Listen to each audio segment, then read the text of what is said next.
जिनका दर्शन करने नाथ संप्रदाय के समर्थ सिद्ध योगी आचार्य श्री गुरु गोरखनाथ जी भी आया करते थे। एक बार गोरखनाथ जी ने भी कहा, रैदास जी प्यासा हूं, जल पिलाओ। रैदास जी उस समय भी भाव राज्य में थे, उनके कठौते में जल भरा हुआ था। उनका लो महाराज, जल तो नहीं, चरणामृत है, पीजिए। आपने अपने खप्पर में उसे भर तो लिया, लेकिन पिया नहीं। उस खप्पर को लेकर कबीरदास जी के यहां चले गए। सत्संग होने लग गया। कबीर जी की मानस पुत्री थी कमाली। कबीरदास जी के संबंध में कुछ भ्रांतियां हैं, उनको हम थोड़ा मिटा दें। कबीरदास जी को लोग कहते हैं कि वो उनके एक लड़का था, एक लड़की थी। सच्ची बात यह है, कबीरदास जी ऊर्ध्वरेता बाल ब्रह्मचारी थे। विवाह अवश्य हुआ था कबीरदास जी का। कबीरदास जी की गृहिणी का नाम था लोई, लेकिन वे गृहस्थ होते हुए भी महान ब्रह्मचारी थे। अपने संपूर्ण जीवन में उन्होंने सकाम भाव से नारी का स्पर्श नहीं किया। वे इस भारतवर्ष के महान संत, जिनका कहना है जहां जलाई सुंदरी, कबीर जी का गाना, जहां जलाई सुंदरी तहाँ जन जाहु कबीर, रज उड़ के माथे परे सूनो करे शरीर। ऐसा वैराग्यवान महापुरुष एक मृत बालक को जीवित कर दिया। उसमें बादशाह ने इस घटना को देखा तो कहा, कमाल है भाई, कमाल। उस बच्चे का नाम कबीरदास जी ने कमाल रख दिया। ऐसी एक गंगा में बहा दी गई थी मृत कन्या, उसे आपने जीवित कर दिया, उसका नाम कमाली हो गया। उनके कोई औरस पुत्र पुत्री नहीं थे।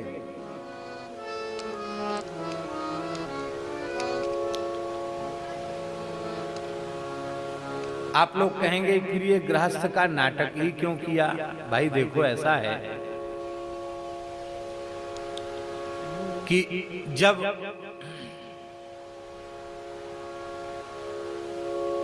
हम किसी वर्ग विशेष का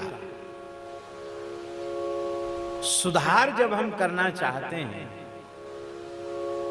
किसी भी वर्ग का, किसी भी समाज का, तो उससे पृथक होकर उसका सुधार नहीं किया जा सकता। उसमें रहकर, उसमें घुल मिलकर उसका सुधार किया जा सकता है। कबीर यदि किसी अलग मठ में विरक्त साधु सन्यासी की रहनी से रहते होते तो सुधार संभव नहीं था। इसलिए घर में रहकर, एक गृहस्थ के परिवेश में रहकर के उन्होंने जो समाज सुधार का काम किया, जो सबके भीतर भक्ति के संस्कार, ज्ञान वैराग्य के संस्कारों को का सृजन करने का जो कार्य किया, वो समाज से दूर रहकर संभव नहीं था। इसलिए कबीरदास जी महान विरक्त होते हुए भी गृहस्थ परिवेश में रहे।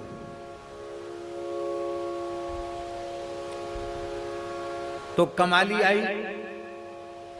कमाली ने गोरखनाथ जी से कहा, काका जी ये खप्पर में क्या भरा है? अरे बोले, प्यास लगी थी, पानी मांगा था रैदास जी से, उन्होंने इसको भर दिया। आपने पिया नहीं तो मैं पी लूं? हाँ भली तू पी ले। कमाली ने जल लेकर के पी लिया और श्री गोरखनाथ जी को दूसरा जल पिलाया। कालांतर में कमाली का विवाह मुल्तान में हुआ, जो वर्तमान समय में पाकिस्तान में है। मुल्तान में विवाह हो गया कमाली का, और श्री गोरखनाथ जी नाथ मत का प्रचार करते हुए मुल्तान पहुंचे तो बड़ी बड़ी सिद्धियां दिखाते थे गोरखनाथ जी। जो मेरा खप्पर भर देगा उसी के घर में भोजन करूंगा।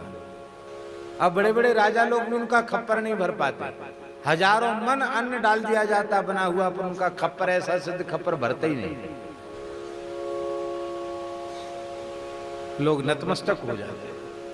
कमाली ने सुना कि गोरख काका आए हैं, अपने पति से कहा, जाओ, वो तो मेरे काका जी लगते, मेरे पिताजी के मित्र हैं, इसलिए काका जी लगते हैं, उनको बुलाओ, न्योता दो। अरे बोले हम लोग बहुत गरीब हैं, हम लोग कैसे उनको न्योता दें, बड़े बड़े राजा लोग भोजन नहीं करा सकते।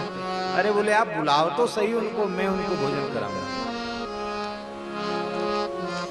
आधी चम्मच भात हाथ में लिया कमाली ने और जैसे ही खप्पर में डाला, खप्पर भर गया, बाहर गिरने लग गया।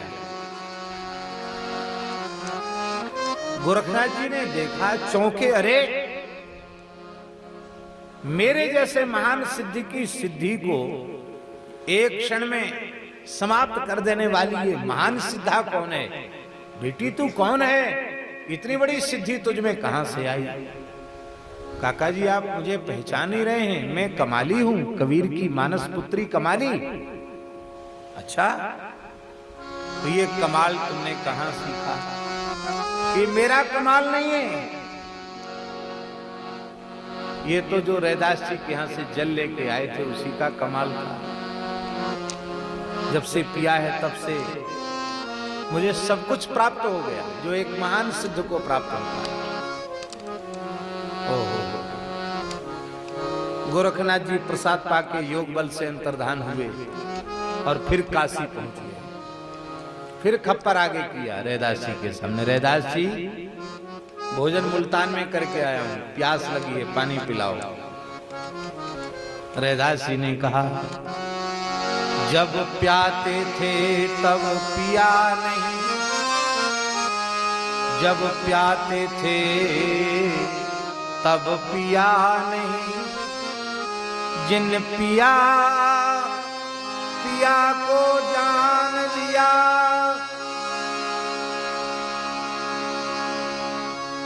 जब प्याते थे तब पिया नहीं, जिन पिया पिया को जान लिया, भूला जोगी फिरे दीवाना,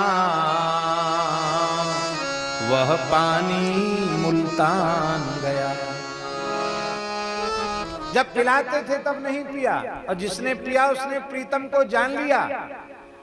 अरे योगी राज इस भूल में कहां घूम रहे, वो पानी अब यहां नहीं, वो तो मुल्तान चला, वो तो कभी कभी प्रकट होता है, वैसा पानी हमेशा थोड़ी आता। एक दिवस आम्ही ठरवलं चला घरच्यांना सांगूयात, आणि घरचे नाही बोलत होते, आणि तिथून ये सभी के भीतर भक्ति प्रकट हो जाए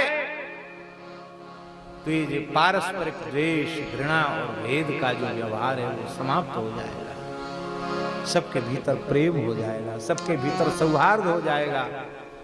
हम तो भगवान से प्रार्थना करते हैं, प्रभु ऐसी कृपा कीजिए धरती के सभी मनुष्य उनके मस्तक पर ऊर्ध्व पुंड्र तिलक हो, सबके कंठ में तुलसी हो, सबके मुख में भगवान नाम हो। ये हो जाए तो महाराज क्या कहना है?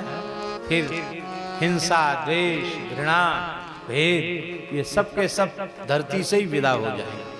फिर अलग से किसी को वैकुंठ जाने की आवश्यकता नहीं पड़ेगी, ऐसा होने पर धरती ही वैकुंठ हो जाए।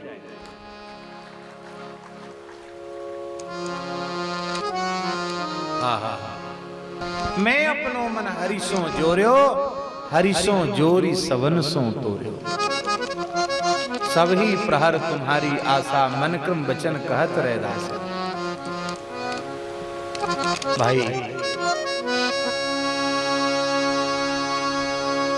वर्ण धर्म, आश्रम धर्म नित्य सिद्ध अनादि अपौरुषेय वेदों के द्वारा प्रतिष्ठापित है।